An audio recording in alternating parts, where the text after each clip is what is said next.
Silchar news 24 আপনাদেরকে স্বাগতম জানাই। আজ হলো 10 মে রবিবার। আজকের কয়েকটি বিশেষ গুরুত্বপূর্ণ খবর নিয়ে আসলাম। আজকের প্রথম খবরটি হলো অবশেষে গতকাল পশ্চিমবঙ্গে বিজেপি সরকারের শপথ গ্রহণ সম্পূর্ণ হয়েছে। শুভেন্দু অধিকারী বিজেপির প্রথম মুখ্যমন্ত্রী হিসাবে শপথ গ্রহণ করেছেন। তার সঙ্গে দিলীপ ঘোষ, অগ্নিমিত্রা পুল সহ আরো বেশ কয়েকজনকে মন্ত্রী পদের শপথ গ্রহণ করানো হয়েছে। পশ্চিমবঙ্গে বিজেপি সরকারের শপথ গ্রহণের দিনেতে এক ঐতিহাসিক মুহূর্ত দেখা গিয়েছে। শপথ গ্রহণের পর প্রধানমন্ত্রী নরেন্দ্র মোদী পশ্চিমবঙ্গের জনগণকে মাটিতে বসে প্রণাম জানিয়েছেন। তার সঙ্গে শপথ গ্রহণের সময়তে পশ্চিমবঙ্গের 98 বছর বয়সী একজন বরিষ্ঠ বিজেপি নেতার পা ছুঁয়ে প্রধানমন্ত্রী নরেন্দ্র মোদী আশীর্বাদ নিয়েছেন। পশ্চিমবঙ্গে গতকাল বিজেপি সরকারের শপথ গ্রহণের দিনেতে দেশের প্রধানমন্ত্রী নরেন্দ্র মোদী এবং মুখ্যমন্ত্রী যোগী আদিত্যনাথ সহ আরো অন্যান্য রাজ্যের মুখ্যমন্ত্রী এবং মন্ত্রীরা উপস্থিত ছিলেন। তার সঙ্গে শুভেন্দু অধিকারী মুখ্যমন্ত্রী হিসাবে শপথ গ্রহণ করার পর পশ্চিমবঙ্গের বিভিন্ন উন্নয়নের ক্ষেত্রে বিভিন্ন প্রকল্প সহ এবং আয়ুষ্মান ভারত আরম্ভ করার কথা জানিয়েছেন।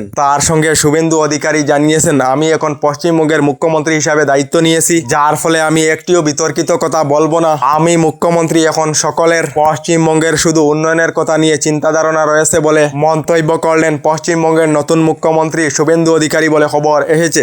এদিকে তামিলনাড়ুতে সরকার গঠন করার জন্য টিবিকে তথা বিজয় থালাপতির রাস্তা এবার সম্পূর্ণভাবে খোলা রয়েছে। গতকাল তামিলনাড়ুর রাজ্যপালের সাথে বিজয় থালাপতি আবার সাক্ষাৎ করেছেন। তামিলনাড়ুর রাজ্যপালের সম্মুখে সরকার গঠনের প্রস্তাব রেখেছেন। আজ সকাল 10টার সময়তে অভিনেতা বিজয় থালাপতি তামিলনাড়ুর মুখ্যমন্ত্রী হিসাবে শপথ গ্রহণ করবেন বলে খবর এসেছে। এদিকে আমেরিকা ও ইরানের যুদ্ধ নিয়ে নতুন একটি আপডেট এসেছে। আগামী সপ্তাহে পাকিস্তানেতে আবার ইরান এবং আমেরিকার যুদ্ধবিরতি নিয়ে আলোচনায় বসার সম্ভাবনা রয়েছে। আমেরিকার রাষ্ট্রপতি ডোনাল্ড ট্রাম্প জানিয়েছেন, আমি ইরানের জবাবের অপেক্ষায় রয়েছি। ইরান নিউক্লিয়ার প্রোগ্রাম বন্ধ করলেই যুদ্ধবিরতি হবে, তবে ইরানের তেহরান থেকে নিউক্লিয়ার প্রোগ্রাম বন্ধ না করার কথা বলা হয়েছে বলে খবর এসেছে। এদিকে দেশেতে শীঘ্রই সাবান, বিস্কুট থেকে শুরু করে বিভিন্ন সামগ্রীর দাম বৃদ্ধি হওয়ার সম্ভাবনা রয়েছে। দেশেতে শীঘ্রই হিন্দুস্তান লিভার সহ বিভিন্ন কোম্পানির প্যাকেজিং সামগ্রীর দাম বৃদ্ধি হবে। কারণ হলো ইসরায়েল এবং ইরানের যুদ্ধের ফলে আবার বিভিন্ন সামগ্রীর দাম বৃদ্ধি করা হবে বলে কোম্পানি সমূহের তরফ থেকে জানানো হয়েছে। এদিকে অসমেতে বিজেপির তরফ থেকে তৃতীয়বারের জন্য সরকার গঠন করার জন্য প্রস্তুতি নেওয়া হয়েছে। প্রধানমন্ত্রী নরেন্দ্র মোদী এবং অন্যান্য রাজ্যের মুখ্যমন্ত্রীদের উপস্থিতিতে আগামী 12 মে তারিখে ডক্টর হিমন্ত বিশ্ব শর্মা অসমের দ্বিতীয়বার মুখ্যমন্ত্রী হিসাবে শপথ গ্রহণ করবেন। মুখ্যমন্ত্রী ডক্টর হিমন্ত বিশ্ব শর্মা বলে খবর।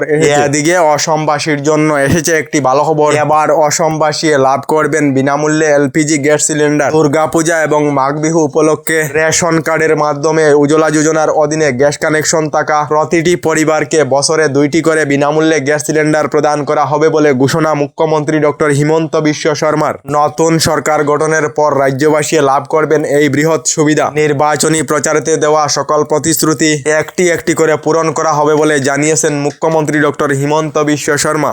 এদিকে অসমে নতুন সরকার গঠন হওয়ার পর রাজ্যের মহিলাদের অরুণোদয় প্রকল্প এবং রেশন কার্ড নিয়ে নেওয়া হবে নতুন সিদ্ধান্ত, যার ফলে অরুণোদয় প্রকল্পে মহিলাদেরকে 1250 টাকার পরিবর্তে 3000 করে টাকা দেওয়া হবে এবং এখনো পর্যন্ত রেশন কার্ড না থাকা পরিবারদেরকে রেশন কার্ডও দেওয়া হবে। রেশন কার্ড থাকা প্রতিটি পরিবারের 2 জন মহিলাকে অরুণোদয় প্রকল্পে অন্তর্ভুক্ত করা হবে। নতুন করে অসমের 15 লাখ মহিলাদেরকে অরুণোদয় প্রকল্পে অন্তর্ভুক্ত করা হবে। অসমে সরকার গঠন করার পর একটি একটি করে প্রতিটি প্রতিশ্রুতি পূরণ করা হবে।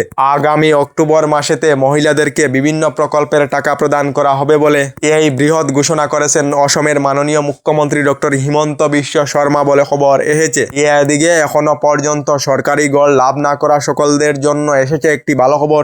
ইতিমধ্যে অসমে প্রায় সরকারি গড়ের জন্য জিওট্যাগিং এর কাজ সম্পূর্ণ হয়েছে। এবার অসমের প্রায় 15 লাখ পরিবারদেরকে নতুন সরকারি গড় প্রদান করা হবে বলে অসম সরকার থেকে প্রতিশ্রুতি দেওয়া হয়েছে বলে খবর এসেছে। আমাদের ডেইলি খবরগুলি ভালো লাগলে আমাদের ভিডিওতে লাইক দিয়ে চ্যানেলটিকে সাবস্ক্রাইব করে নেবেন।